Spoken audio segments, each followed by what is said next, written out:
I've always said the best things come in small packages, but that's mainly because when you're tiny and a half like me, you've got to be aware of your own PR. But now I have another reason. Look at this, it's the super tiny, super cute Dacia Hipster. Let's take a look around it because look, it comes with its own mascot.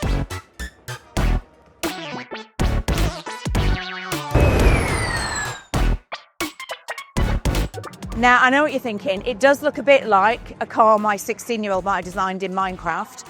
But no, this is Dacia rethinking what we actually want from a practical, affordable little square electric car. At a time when cars are getting bigger and heavier and a lot more complicated, Dacia is asking a different question.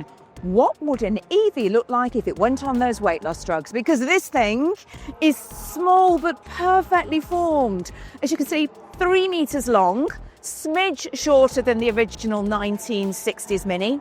If you want to be a bit more Gen Z, a car like the Fiat 500 is 3.6 meters long. So as I said, it's tiny. It's also skinny. It's just over 1.5 meters wide. To give you some context, I have been to see a car here at the Brussels Motor Show that is 3 meters wide. I mean, this is going to make parking a breeze. It's going to squeeze into the tiniest of spaces in towns. And you know how people talk about a car having a wheel at each corner? Dacia has taken that very literally. Overhangs are basically non-existent. But despite its size, the Hipster doesn't look fragile. It looks really rugged because it is meant to feel like a proper car, which it is. So you may think that this is Dacia's version of the Citroën Ami, but no. The Ami is a quadricycle, so it plays by different rules. The Hipster is a versatile little car capable of 200 kilometres, around 125 miles.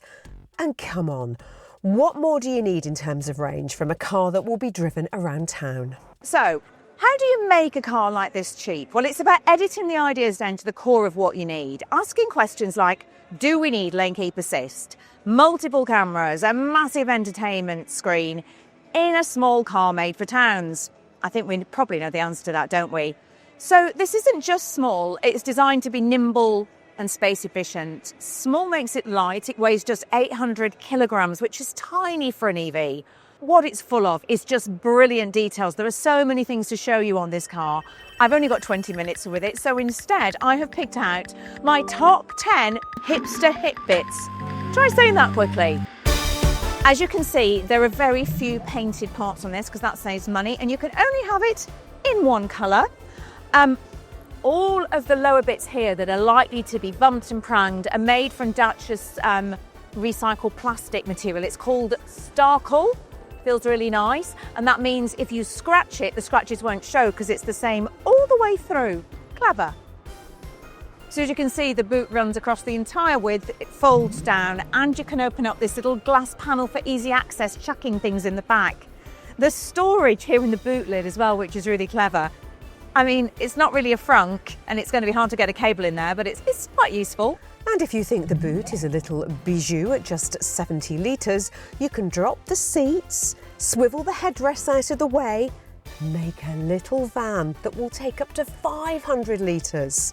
And see these rear lights, they're behind the glass lift-up tailgate. It means they don't need their own glass, which saves money, and they also don't get damaged in a bump.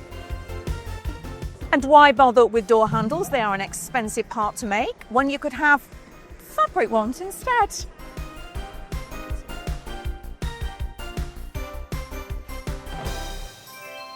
I love the fact that the doors open nice and wide, making it easier to get in. And once you're inside, you can see you can actually fit full-size people in here. As I said, I'm pretty small, I'm 5'4". Manos, there behind the camera, as you probably know, is 6'2", and he fits in here as well.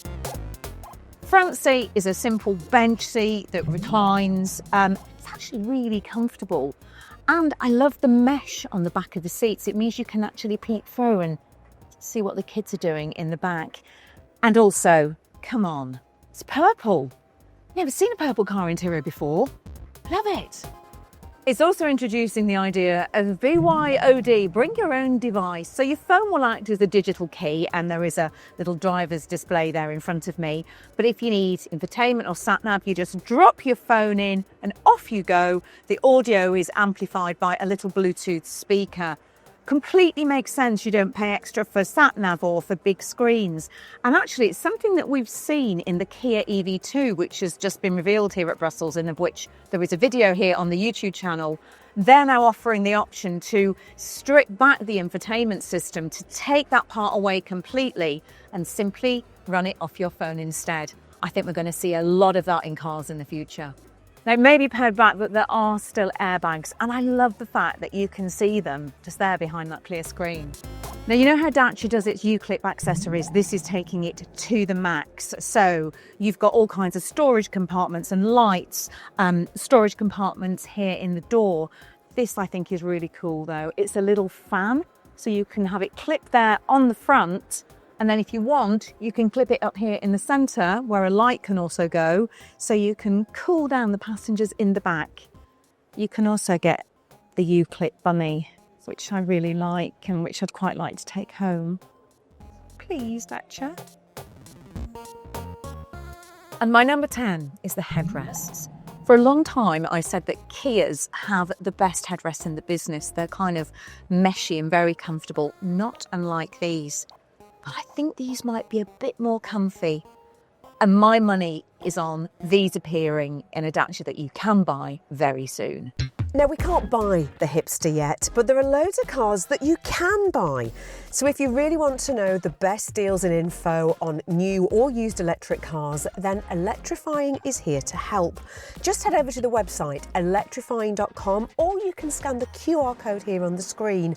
We have opinions about cars and we're not shy about telling you how it is. Okay, so the Hipster is still officially a concept car. But like I said, it's a small car that asks some really big, important questions. What do we need from an EV? Which bits of technology really make the most difference? And whether actually really clever product design can make a car that's small and still super functional. You need to think about this as the, modern equivalent of the Citroën 2CV or the original Beetle. A car for the people, full of what I would say is just common sense. I really love K cars, the Japanese K cars, and there's talk about them coming to Europe under a special classification. This is really reminding me of one of those. I don't know about you, but I think there is a place for this. I really hope that Dacia is bold enough to make it, because this for me seems to solve the problem that we have with cars like the Citroën Ami. They just don't feel solid enough. This has got that solidity, it's got the cuteness, it's got the range. So come on, Dacia, all you've got to do now is make it. I think the world needs the Hipster. After all, it's hip to be square. It's hip to be square. Top 10 Hipster hip bits. Top 10 Hipster hip. Top 10 top 10 Hipster hip bits. Top 10 Hipster hip bits. I'll do it.